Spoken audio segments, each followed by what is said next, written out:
Good morning, everyone, and welcome back to Wake and Take.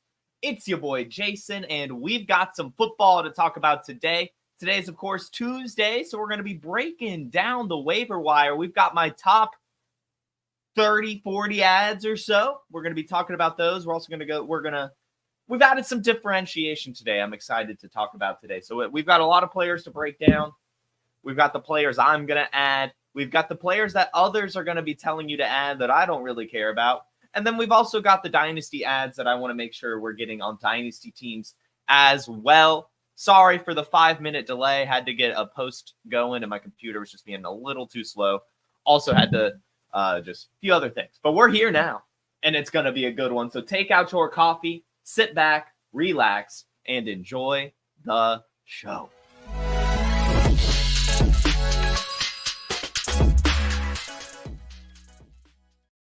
All right. Good morning, everyone. Thank you for tuning in, and thank you for coming to my show instead of Theo's show.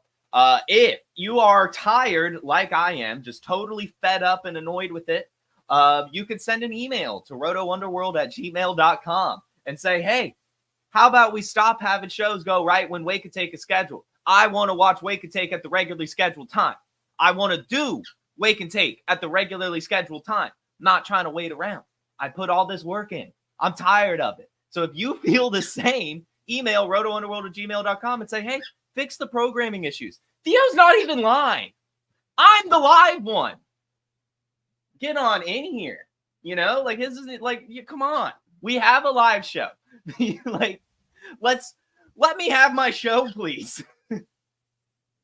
God. Let's talk football, guys. So as usual, waiver wire. It's Tuesday.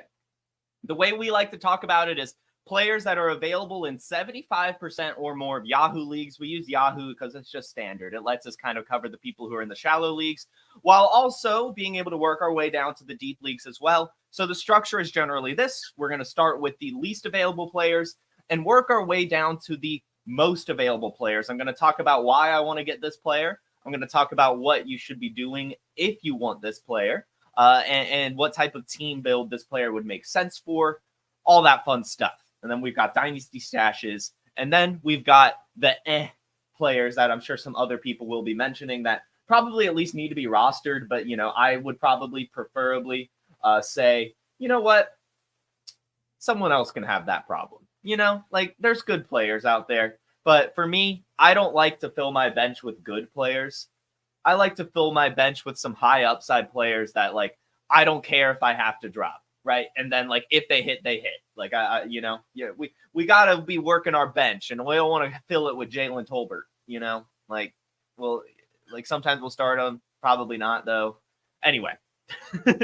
Anyway, you guys get the point. So let's start. So as mentioned, we said 75% or more available. Ray Davis is only 74% available, so technically he doesn't fall into this, but I just wanted to start the show off saying if Ray Davis is still available in your league, if Ray Davis gets dropped in your league, he's still one of the priority handcuff running backs in the league. We've seen it before. We saw the game, 20 carries, 97 yards, 3 receptions, 55 yards when James Cook was out. And we even saw him score a touchdown the next week when James Cook did return. Now, this week, he only had 6 carries, but he still averaged 4.8 yards per carry. Ray Davis is very good at football. If anything happens to James Cook, he's a true bell cow. But there is still some potential to play him even in some deeper leagues. As mentioned, we've talked about this. I have a really, really bad orphan that I took over with no running backs. I've just been kind of playing Ray Davis as my running back, and it's been fine. It was really good the last couple weeks. But yeah, if he was dropped in your league, gets dropped in your league, is still available, get him. But again, that doesn't necessarily fall into our waiver wire category. We're looking for 75% or more available. So the first one that is truly available, 80% of leagues, is Cedric Tillman. That's going to be the priority ad of the week. In fact, I've got to apologize. We talked about him last week, but I was definitely not crazy confident. I said, I want to see these targets come from non-DTR because Dorian Thompson-Robinson and Cedric Tillman, they were high school teammates. They also played together, on practice squad, and they were on like the same kind of team in terms of, the practice reps and everything. So I just figured that For me, it might still be Elijah Moore, Jerry Jeudy, David Njoku, and Cedric Tillman may still be fine. But the 12 targets to me, 8 receptions seemed like an anomaly.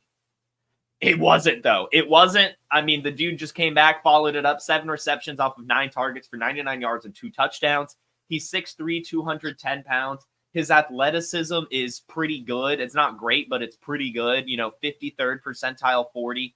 Everything else is in the 70, 79th percentile area. So he's above average in athleticism. 3rd round draft capital from the SEC. Now coming off those types of performances with Jameis Winston chucking the ball, I mean, Cedric Tillman is a must-add. I would even go as far as to say it might be worth trading for him, at least sending out an offer, because a lot of times people pick up these players that end up being good from the waiver wire and then decide to trade them to try to cash in. But it's looking like Cedric Tillman is legit. He has the true profile to be like the guy in Cleveland. Yeah, Elijah Moore had more targets, but Cedric Tillman got the high value stuff. He has the alpha profile at 6'3", 210 pounds. So this is a must add, really. This is a player that we are really, really, really, really trying to get. With the way Winston's throwing the ball, this one I'm upset at myself for not being a little bit bolder on last week. I mean, I added him in some spots, but he got added in some spots that I wish I was able to get him as well. But if he's still available, you definitely have to get Cedric Tillman. Again, I would even go as far as to say it might be worth trying to trade for him in case a league mate's trying to cash out. If you could get him for a 3rd, you might be able to get him for a 3rd in Dynasty. In redraft, you might be able to swap what's a good one? What is a good one that we could actually swap for Cedric Tillman? Let me think about this. Maybe that's actually kind of tough. All the injuries have kind of really crushed this. Maybe a Ricky Pearsall. I know that sounds this is tough. He's kind of in a range of his own. I don't know. We'll move on. We'll move on. But if you have any questions about Cedric Tillman, basically what I'm trying to say, if you can get him for a good price, Wicks is a fun one. Yeah, if you could send Wicks, that could be cool, right? That's a fun one trip. Yeah, something like that. Demario Douglas. Maybe, one of those guys that had been hyped earlier and then didn't quite pan out as much as we hoped they would. That would be fun to try. Maybe a Jawan Jennings. There we go. This is the range we're talking about here. So Cedric Tillman, big add this week. Looks the part. Not Christian Watson. We like Christian Watson here. Not JSN. We like JSN. But I see the point. Right? Like that. You might be able to get into that range to try to get a cherry on top or something. But yeah, next we've got, and I hate saying it, I've hated saying it all year. He's just going to continue being on this list, and it's Gabe Davis. Now, this time, Gabe Davis being on the list is more so because of the injury. Christian Kirk is out for the year. Brian Thomas Jr. is also out, at least for a couple weeks. It looks like he is looking for a second opinion. So it is very possible Brian Thomas Jr. doesn't miss that much time, but somebody has to step up. More than likely, it's going to be Evan Ingram and a couple other players that we're going to talk about later in the show as we work our way down this list. But Gabe Davis probably needs to be added. I'm going to go ahead and say, though, do not throw a lot of fab at him. This is one where I think Theo says this, where you've got to keep your league mates honest. You've got to throw a bid at him like $10 or something like that, just to make, just to add some value into the fab of this player, right? And then, then you might get him, but more than likely you're not. But just to throw a bid out there to add some value. I don't know how to put it, but you want him just in case, right? This is a flex player in medium leagues, but might even end up being something worth playing in shallower leagues, certain matchups, depending, and if he proves himself a little bit. So I don't mind taking a little bit of a flyer on Gabe Davis. I really don't want to throw a lot of fab, but with no Christian Kirk, with potentially no Brian Thomas Jr. for a couple weeks either, Gabe Davis kind of becomes a guy with a big opportunity. I will say this, he has not done much this season. In fact, he's not looked very good at all. He has 18 receptions, only 217 yards. But he did have that 1-2 touchdown game. And that's what I'm saying. This guy just has a ceiling. We've seen it so many times from Gabe Davis. He's a spike week specialist. It's hard to know when they come, but with the injuries, it'll be a little bit easier to see. And so he's worth adding. But I mean, I would still prioritize this next player, Xavier Legette. Like, I would rather have Xavier Legette over a Gabe Davis easily. This guy just continues to prove himself. In fact, this one's interesting to me because he actually at some point fell off the waiver wire list. He actually was rostered in more than 75% of leagues. But he has been dropped actually in a lot of leagues for some reason. I couldn't tell you why, but he's now only 15% rostered. So dropped in like 10 to 15% of leagues over the last couple weeks. And I'm really shocked to see that. I don't know what happened for people to do that. I guess it was just this 2 reception, 3-yard game against Washington. Maybe it was the Bryce Young starting. But Xavier Legette, he's got like an incredible profile and he's been performing. He's 6'1", 220 pounds, runs that 4.39. All of his workout metrics are in the 88th percentile or higher. He was decent enough at South Carolina. He got the first-round draft capital. He's already scored 3 touchdowns this season. And there are the rumors that Deontay Johnson is going to be traded. So you would just want to get ahead of that. In fact, I wouldn't mind bidding up a little bit for Xavier Legette, 15 to 20% for this player. If he's still somehow available, you're trying to get him. And perhaps even trying to trade for him. Maybe. I don't know what I would give. He's a tough one. Because he's one of those players that, to me, at least in Dynasty, he's kind of accurately valued. In redraft, he's a good value. So it kind of depends. But still, he's worth adding if he's available in your league. Next, I'm just going to lump these guys together for the sake of saving time. And I don't know which one I prioritize. Okay? But there are 1, 2, 3, 4, 5, 6, 7, 8 running backs that are backups that need to be rostered. They just need to be rostered. That is Trey Benson in Arizona. Yes, he hasn't been able to do much. He hasn't looked that great in his limited opportunities, but that's because James Conner is a bell cow. If anything happens to James Conner, Trey Benson will be awesome. So you want him. Jaleel McLaughlin. This one, it's going to be iffy, but what we like about Jaleel McLaughlin, and he has been able to put up some decent floor weeks with Javonte Williams out there, even with Audric Estime returning, because of his athleticism. You know, he's getting like 8 touches a game right now. If anything happened to Javonte, we would see him get utilized a lot. Now, he would share the backfield with Audric Estime. Audric Estime is another player we will talk about later in the show, specifically for Dynasty leagues, but you know, he's kind of worth rostering as well if you're in a deep league.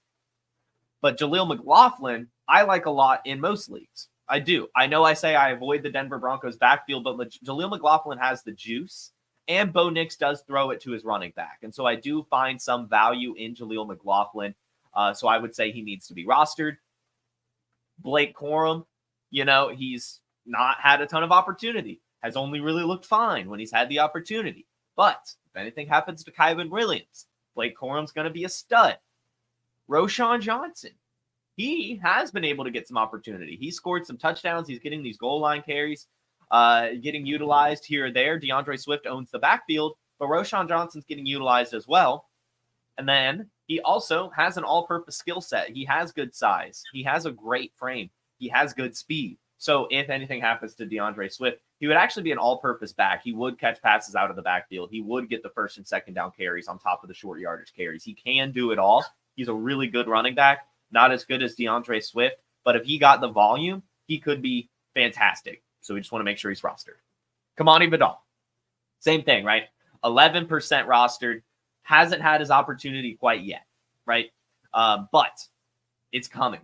It's coming at some point. In fact, Kamani Vidal, I think, is my priority out of this grouping of running backs. I want Kamani Vidal really, really bad. I just don't believe J.K. Dobbins can keep this up. In fact, J.K. Dobbins hasn't even really looked like that good lately. He has lost a lot of the steam. So Kamani Vidal, I would say, is probably my priority out of this group, but still all of them we are trying to roster.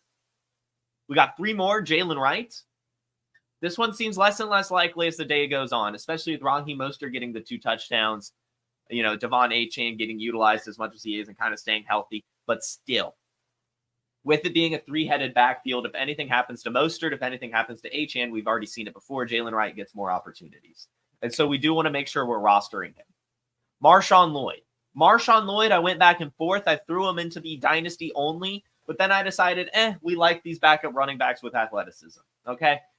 It's looking like if anything happens to Josh Jacobs, we would have a split backfield between Marshon Lloyd and Emmanuel Wilson. But Marshon Lloyd would get the high value touches given his athleticism. He can catch the ball really, really well out of the backfield, and he's incredibly, incredibly elusive.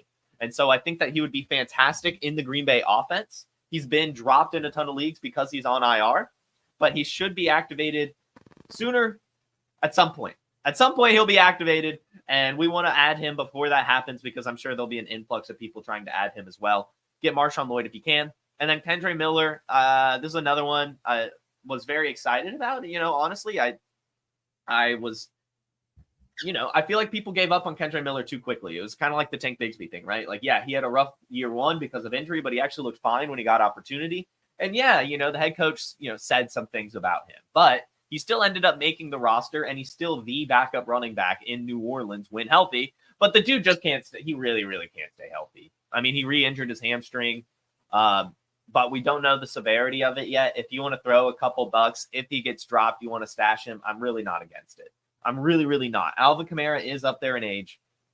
Kendre Miller is a lot better than Jamal Williams. He really, really is. He just struggles to stay healthy. So if you want to throw a couple bucks at him, if he gets dropped, pick him back up. I would throw him on the bench still to see what happens. And then if he lands on IR, just put him in your IR spot. But he could come back, for exactly the championship run or something. He would get a ton of valuable touches on New Orleans. He really, really would. So that's my grouping of backup running backs that we want to go ahead and start stashing. But then there's Isaac Guerendo. And Isaac Guerendo, we actually want to bid up for. Isaac Guerendo is not a stash. Isaac Guerendo is someone we're going to be able to start the next couple weeks. He has been incredible when given opportunity. He hasn't had a full opportunity yet. Every single time he's had opportunities, it's been in the game that Jordan Mason got hurt within. But 10 carries for 99 yards, 14 carries for 102 yards and a touchdown in both those games. He is electric with his 4.3 speed. In that San Francisco run scheme, he is a match made in heaven. And so you really, really, really, really, really, really, really want Isaac Guerendo. And I think he's going to use this opportunity to prove himself. I do. I think that there will be opportunity waiting for him even when Christian McCaffrey returns and potentially even if Jordan Mason returns. Jordan Mason has looked great, but he isn't as athletic as Guerendo, doesn't have the speed and breakaway ability, really. Isaac Guerendo's a stud. We want him really, really, really, really bad. 30%. I know it sounds crazy, but he's going to be awesome for the next couple weeks. Get him if you can. Next, we have Jordan Whittington. Jordan Whittington got dropped in a lot of leagues because of the injury, because of the Puka Nacua and Cooper Kupp return. But I'm still being firm in this. I'm not getting wishy-washy. I've said it all year. Jordan Whittington is the non-Puka Nacua Cooper Kupp wide receiver you want. Yeah, last week, Demarcus Robinson got his stuff done. Okay? But it was because Jordan Whittington was out. When Jordan Whittington returns, he's going to be the wide receiver 3 in Los Angeles. He is too unique of a player for Sean McVay to go away from. They started utilizing him in the system while Cooper Kupp and Puka Nacua were out. He had an 8-target and a 10-target game before his injury, and he was looking awesome. He's going to be utilized when he returns, even with Puka Nacua, even with Cooper Kupp. And yeah, it's not going to be 8 to 10 targets. It's going to be 4 to 7. But still, he's used in a very interesting role. He needs to be added. And you could probably get him for nothing, really, because of the injury, because of the Demarcus Robinson game. But Demarcus Robinson is not him. Jordan Whittington is. Next, we got Trey Palmer. Trey Palmer is available in 96% of leagues. And yeah, he did nothing this week. But the Falcons are a tough matchup. We talk about it every week. We for the most part, don't really want to play our outside wide receivers against A.J. Terrell. And Trey Palmer did nothing this week, but it was a bad matchup. Baker Mayfield still threw the ball 50 times. And I don't think Cade Otton is going to get, 2 touchdowns every week, get the 10 targets. I think Trey Palmer is going to get utilized a little bit more, along with Jalen McMillan. But Trey Palmer is the one that's widely available. Trey Palmer is the one that is cheap. And Trey Palmer is the one with the 4.3 speed who's kind of filling in for the Mike Evans role. And so I like Trey Palmer a lot. I think he has some great potential. He's already scored a touchdown once this season. You could get him for pretty cheap because he didn't do anything this week. But chase the Baker Mayfield volume, not the Trey Palmer volume. If you've got a quarterback throwing the ball the way Baker is on an offense like the Buccaneers, you want that player. So we're trying to get Trey Palmer for a little bit. We also want to try to get Troy Franklin. Again. Right? Troy Franklin is a great player. I shouldn't say great. Troy Franklin has great potential, is how I should put it. And it might not happen this year, but we're still betting on it. We had a bad week this week, but it was against Carolina. They didn't need to pass the ball a ton. And they finally got Courtland Sutton involved. That hadn't really happened much this season. But still, Troy Franklin's the long-term plan. And he's going to get more utilized as the year goes on, especially next year as well. But we saw it last week against the Saints. He had 6 targets, 5 of them for 50 yards. And the week before, he scored his first touchdown of the year. This week, only 2 targets. But again, it's the Panthers. They don't really need to use him. They got Courtland Sutton involved in the game plan this week. Because of that, Troy Franklin is probably going to be dropped in a few leagues. But also, not many people are going to be rushing to add him. So I really, really want Troy Franklin pretty bad. We've been talking about him all year, really. Bo Nix, Troy Franklin, college teammates. That connection is real. It's established. They're going to continue to establish it. Troy Franklin, we want him, especially with the trade deadline heading up. Who knows? Courtland Sutton might be on the block somewhere. Maybe that's why they finally got him involved this week, just to show, like, hey, he does still have some juice. We just haven't really been using him. So Troy Franklin, we're adding. Wide receiver 15 and win rate versus man. Thank you, Lucas. He's playing well, like just fine. And so especially in Dynasty, we're trying to get him, but in redraft too, I think there's some potential for a second half of the year kind of push, especially like weeks like 12 and onward. Next, this is where, the nitty gets gritty, right? We've got the next few. These are all players available in 97% of Yahoo leagues or more. This is where, we have our fun. Brenton Strange. I don't know if a lot of people are going to be talking about Brenton Strange. They might be. But with the Evan Ingram return, Brenton Strange was dropped in a lot of leagues, and for good reason, right? He hadn't really been utilized. But in this game, with the Christian Kirk injury, with the Brian Thomas injury, with the Gabe Davis injury, Brenton Strange actually had 5 targets, brought in all 5 for 59 yards, and we've actually seen good performances from him. He has really good athleticism. This is the tight end that actually kept Theo Johnson off the field in Penn State. So I like Brenton Strange or if you need a tight end. Yeah, he's the tight end too. Yeah, Evan Ingram's going to get most of it, but Evan Ingram is kind of more like a wide receiver. So Brenton Strange still going to get some targets, actually. I want him pretty bad. He's been dropped in a ton of leagues. You can probably pick him up, and he's probably going to be playable while these injuries are piling up in Jacksonville. Go ahead and get Brenton Strange. Next, we have Elijah Moore. Elijah Moore, like Cedric Tillman, seems to be the real deal. I've kind of given up on this player. I don't, it just not my type of player. It is what it is. 5'9", 180 pounds, just kind of a shorter intermediate. Well, and he does more than that, but 4.4 speed, just a shifty guy. Tyler Lockett, best comparable player. It's just volume dependency, and he just hasn't really been able to get the volume.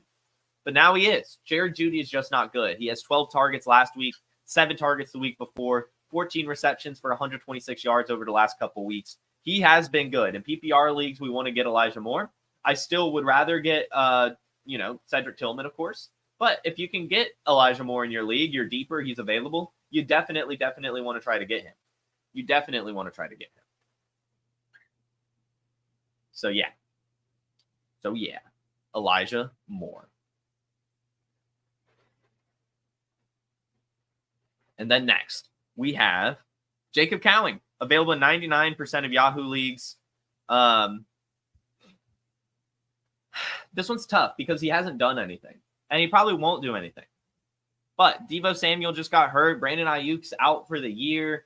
Juwan Jennings has kind of been getting banged up. I like the potential for Jacob Cowing a lot. This is a player we've talked a lot about over the offseason and season in general.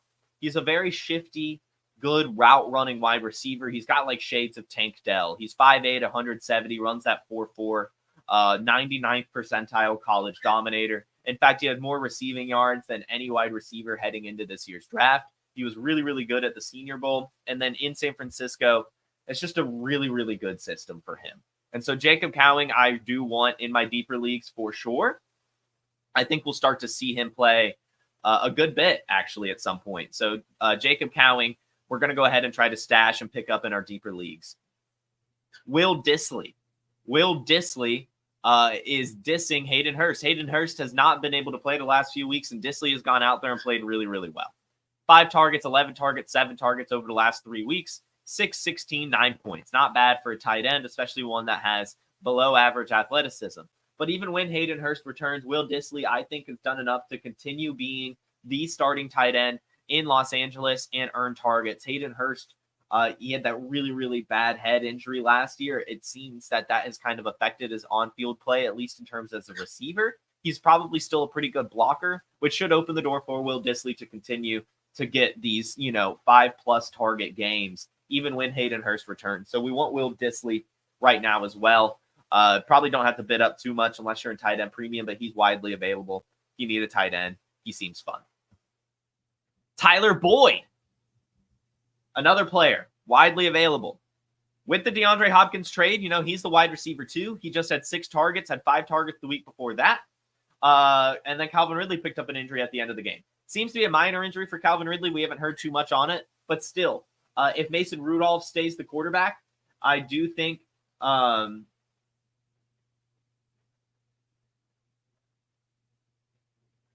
sorry, this comment is getting me. I have to reread that later. Anyway, Tyler Boyd could be the wide receiver 1. Mason Rudolph, a good quarterback.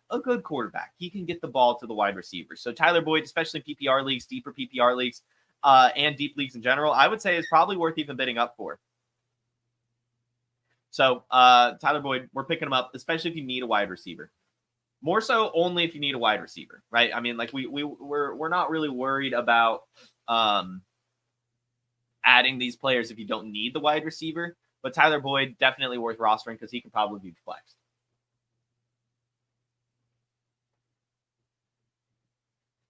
I didn't say this. I said Connor has been getting it done. And I don't think I said hopefully either. I don't know what you're talking about at all, actually. I was just saying if anything happens. I don't want it to happen at all. Sorry for the confusion. I didn't hope for James Conner to go down. Never once have said that. I'm just simply speaking the truth, Louis. This is football. Players get injured. And unfortunately for James Conner's case, he's gotten injured every single season.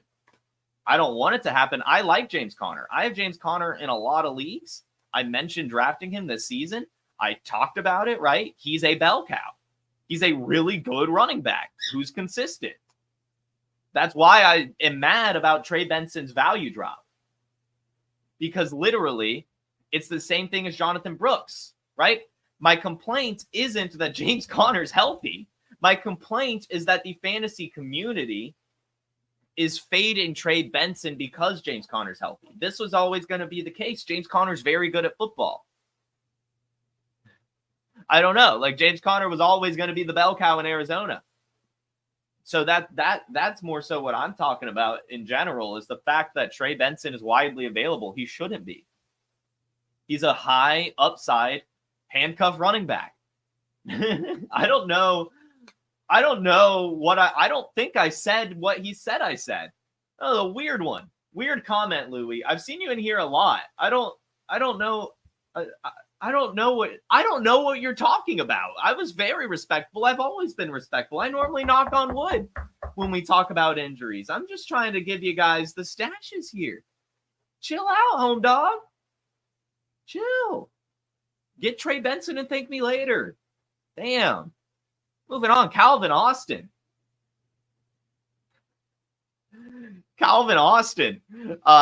Boomer bust, right? But hey, sometimes we like boomer bust, especially in deep leagues. Again, if you're in a deep league, you need a wide receiver or you just want to flex play, you want to try to add some ceiling, Calvin Austin seems to be the case. I mean, he looked electric last night.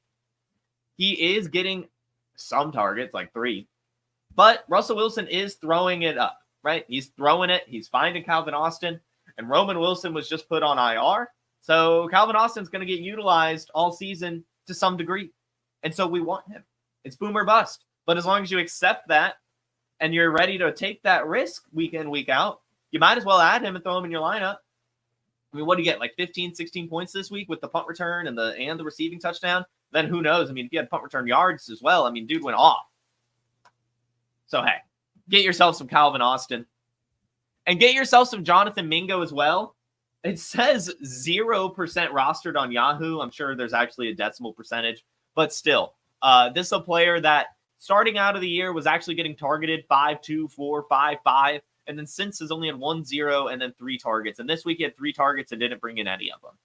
But second round draft pick last year, really good profile, 6'1", 226, 4.46, 40-yard dash. 98th percentile speed score, best comparable Alan Lazard. So a fine player that took a couple years to break out. And then the breakout age, 20.4, 53rd percentile. He took a couple years to break out in college as well. But there's a lot of rumors that Deontay Johnson could be traded. So we're talking about a potential jump to be the wide receiver 2 in Carolina on the outside, which would be good for him. He's not a wide receiver 1. He can't beat those good corners. He just can't. He's not that type of wide receiver. But against some lesser coverage, he could be fine. So Jonathan Mingo, if you're in a deeper league, he's available. I wouldn't mind adding him, throwing a few bucks his way, seeing what could happen. If Deontay Johnson just get traded, you'll get a little uptick in not only value, but also volume. And then moving on, the last player we're going to talk about today is Parker Washington. Parker Washington, 0% rostered on Yahoo as well. This week, 4 targets, 3 receptions for 46 yards, 7.6 points. Not bad at all. And what we saw from him last year when Christian Kirk went down was about the same. You know, there were a few weeks there that he was pretty usable. He had 18 points, 8.7, and then 5 points before kind of falling off the face of the earth over the last few weeks of the season. This is more so for deeper leagues. And again, really only if you need a wide receiver. For the most part, I don't think he's going to be consistent or like turn into someone you're really happy starting. But, you know, in a pinch, he's probably worth trying just in case, especially if all 3, Gabe Davis, Brian Thomas Jr., and Christian Kirk are, well, Christian Kirk is definitely out. So, but if Gabe Davis and Brian Thomas Jr. miss on top, then yeah, we'll go with Parker Washington. Good point with Jalen Coker. He's pretty good too. I just don't know if I might have actually just glossed over him. But yeah, Jalen Coker's a good one. We'll throw bonus Jalen Coker in this show sheet. Jalen Coker, get him as well. He's been getting more targets, performing better as well. Really good in the training camp. We could try to get some Coker. We can go get some Coker. So those are the top ads for just, you know, this season. If you want those players, you're looking for some help to end the year, then there you go. But I would also like to talk a little bit about some dynasty players, some players that I don't mind adding as long as you're in a dynasty league. And we'll keep these brief. I don't feel like going into the whole breakdown on a lot of these players, but we'll briefly talk about, I've got 16 dynasty ads. Here we go. Adonai Mitchell. If you're in a shallower dynasty league and Adonai Mitchell is available, we want him. I do think Anthony Richardson will figure it out. And I do think that Adonai Mitchell is better than Alec Pierce. We've seen him get used a lot this season. Not a lot, but like 3-4 targets here or there. And he almost had a touchdown this week. He's getting the separation. He has really, really good athleticism. He had the good draft capital, good college production. Adonai Mitchell is someone I want really, really bad in Dynasty. I also want Jalen Polk. Jalen Polk has lost a lot of steam and has gone from me thinking he was someone we could rely on in redraft to now being only a Dynasty ad. And so that's fine, right? You only want him in Dynasty because I do think he'll try to figure it out. But for this year, it just seems it's not happening. He had the weird concussion. His hands are bad. Things just are being odd for Jalen Polk kind of recently. But still, I think he'll be able to turn it around. I think he'll turn into someone that gets the 5-6 targets a game or more if he continues to develop a little bit better. So I like him. I think that Drake May likes him as well. In Dynasty, we want to get some Polk. We also want the tight ends. We talk about these guys all the time. We lump them together. Tier 2 rookie tight ends. Ben Sinnott, Jatavian Sanders, Theo Johnson. It's not like these tight ends are going to be able to be very usable this season. We hoped they could. I mean, Theo Johnson and Jatavian Sanders, for example, they're getting targets, but it's so hard to predict when they're coming, and it's just they're also on really bad offenses that you don't want to start them. And then in Ben Sinnott's case, he's just a backup. But Zach Ertz is way up there in age. And sorry, Louis, but Zach Ertz has also been injured a lot in his career. And so it's worth stashing Ben Sinnott just in case. We don't want it to happen. We like Zach Ertz. But Ben Sinnott, that's kind of his only roadblock. He did score that touchdown with Marcus Mariota. Ben Sinnott crushed it at the Senior Bowl, crushed it at the Combine, crushed it in college. We like him a lot. We also really, really like the athleticism of Jatavian Sanders and Theo Johnson. We just don't like their offenses. So we want to throw them in Dynasty and on Dynasty rosters, but in redraft, Audric Estime. We talked about it when we talked about Jaleel McLaughlin. In Dynasty, I want Audric Estime. In redraft, I think you can make the case if you're in a deeper league as well, just because he's a running back. We like rostering running backs in case injuries fall their way. Audric Estime was drafted higher than he should have been based on his athleticism, but he has, Sean Payton seems to really, really like him based on what we hear from the training camp. We haven't seen much on the field, but he is a grinder. He would get opportunity if something happened to Javonte Williams. Roman Wilson just placed on IR, so he is going to be dropped in so many leagues. He's going to be dropped in so many leagues because of this, especially the non-IR leagues. I mean, he'll probably just be placed in IR in the IR leagues, but he's landing IR. He is not doing anything. He's not doing anything this season. It is official. I am so sad about this. You guys know it. I'm a huge Roman Wilson fan. I'm telling you now, week 9, 2024, Roman Wilson and Ladd McConkey will be neck and neck in dynasty value by this time next year, right? And so we want him now. We want to get, this is the floor. His value is not getting any lower. Go try to get Roman Wilson. If he's dropped, add him. He is a stud. Injuries have just not gone his way this year. But I'm telling you, Roman Wilson is a stud. I was at the Senior Bowl. I was able to watch Roman Wilson and Ladd McConkey both play. And Roman Wilson was clearly better. And the only thing that confuses me, to be honest, I also drafted Roman Wilson a lot, Jamie. But the only thing that confuses me, really, to be honest, is the fact that Jim Harbaugh drafted Ladd McConkey instead of Roman Wilson. I'm going to be honest, that still grinds my gears and makes me confused because I really believe in Roman Wilson. They're literally the same player, Roman Wilson and Ladd McConkey. Go to Player Profiler and look at their workout metrics. They're like the exact same. So next year, he's going to be awesome. So pick up Roman Wilson and wait for next year. Michael Penix, same thing. Pick him up, wait for next year. Even in single quarterback, we want Michael Penix. Same thing with J.J. McCarthy. Single quarterback. Get J.J. McCarthy on your team. Michael Penix, J.J. McCarthy. These are two quarterbacks that I want in single quarterback in Dynasty at whatever cost, really. For the most part, they're probably going to be available. But if you can I would recommend trading for them as well. Because they're going to be starting quarterbacks at some point, and both are probably going to be pretty successful. Jermaine Burton, Dynasty. I don't think it's happening this year, but next year, maybe.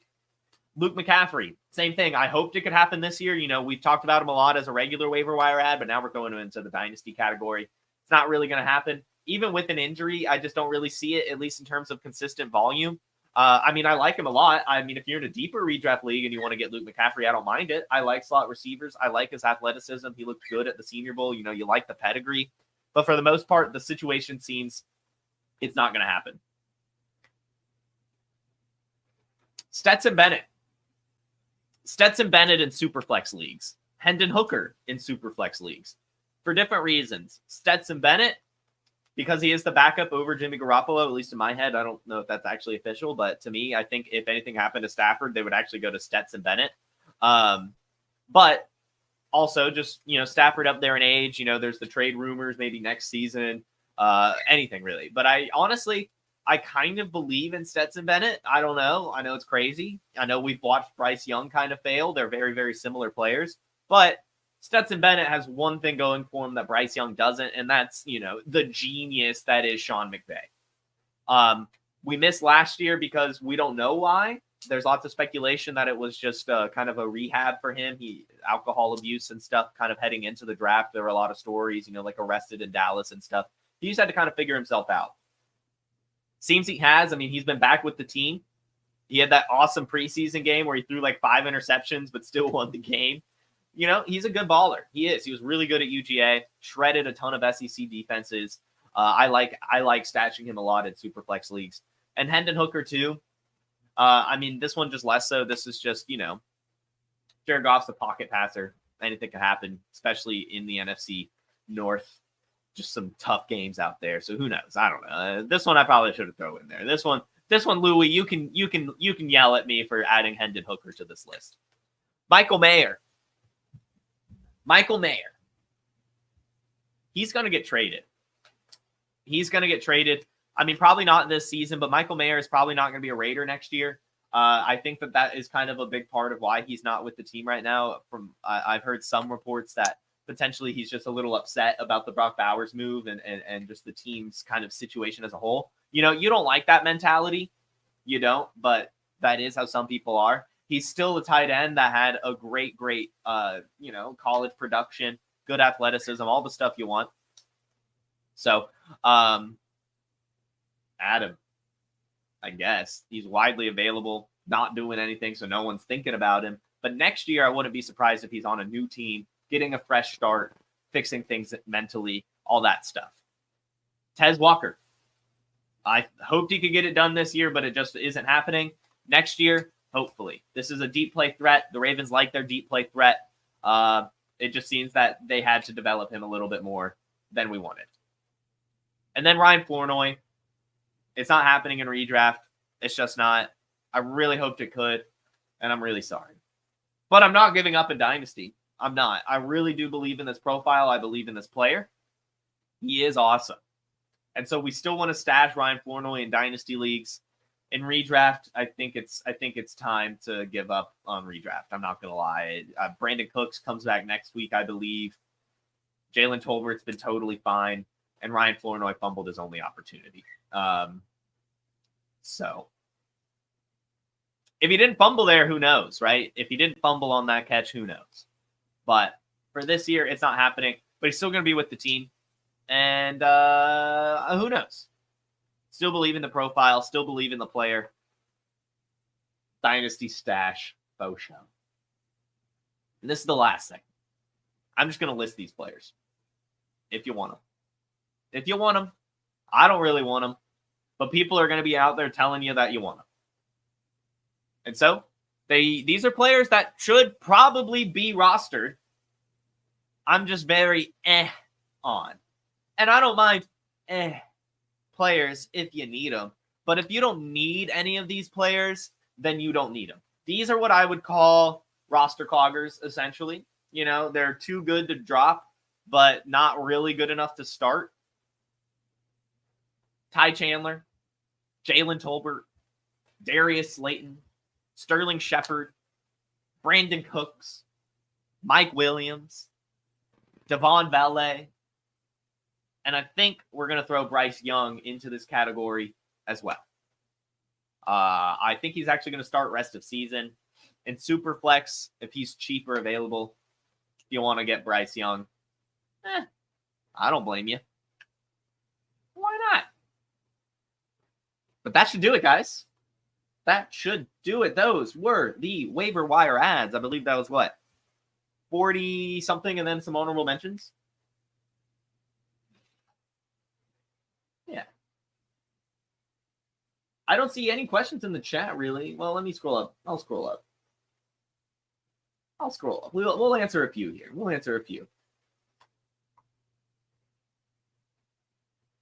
Would you trade Calvin Ridley for Jordan Mason?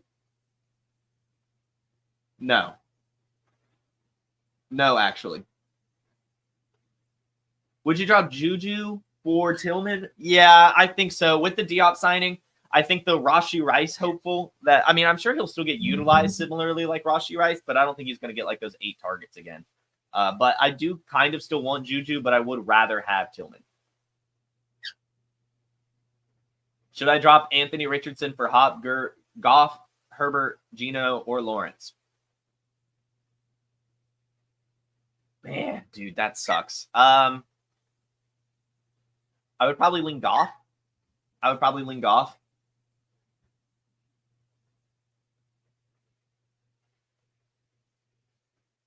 Which Rams receiver do we want rest of the season in PPR Cup or Nakua? Probably Nakua. Honestly, I think I'm coming around to Nakua. Dude looked awesome. He looked awesome. Thanks for sending the email again, guys. RotoWonderworld at Gmail. Let them know that Wake and Take needs to go at 10 a.m. Especially if you're going to put a pre-recorded show at my time. Just pre-record it and set it for 9:30 or just 11. Why are you setting a pre-recorded show for exactly when I go live every day? You know I go live here every day. This is what I'm paid to do.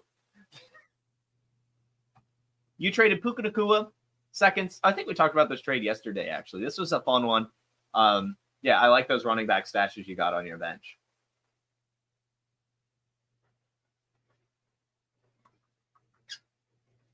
Who's the ad after the Stephon Diggs news?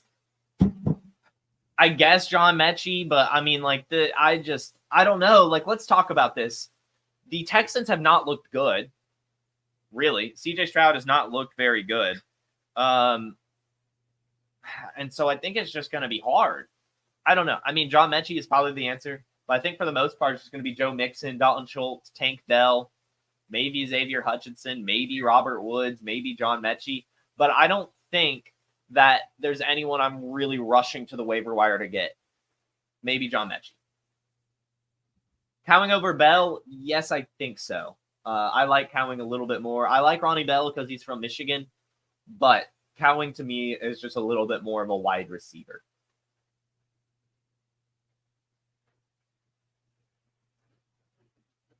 All right. Might try to get Deontay Johnson before the possible trade. What would you trade to get him? I'm just not a big Deontay Johnson guy. I don't know why. I really don't know why. A second, I just think he's another one of those players that is exactly what he is, which there's nothing wrong with. But he's not really going to gain much value. He's not going to lose much value to that point either. But he's just so fine to me that I don't know. I'm just, maybe a second. Maybe like Romeo Doubs. I don't know. It's a tough one. I'm not a big DJ guy. Is BTJ going to play? We don't know yet. Seems tough. All right. Add Knicks or Tua this week. Either one. I like them both. Probably Knicks has a little bit more floor. But yeah, that should do it. You're right. This is the problem. Ryan Flournoy did lose his mojo with the number change. He went from the sick 18 to the 80. 80's fine, but the 18 was really cool. He changed his number. You know, it's important. The number is important. Let's see. Kyle. Pick 2. This will be the last one. Chubb, Dobbs, Shakir, McMillan. Shakir and Chubb, I think, but maybe Shakir and Dubs. It's definitely Shakir and then Dubs or Chubb for the other one for me.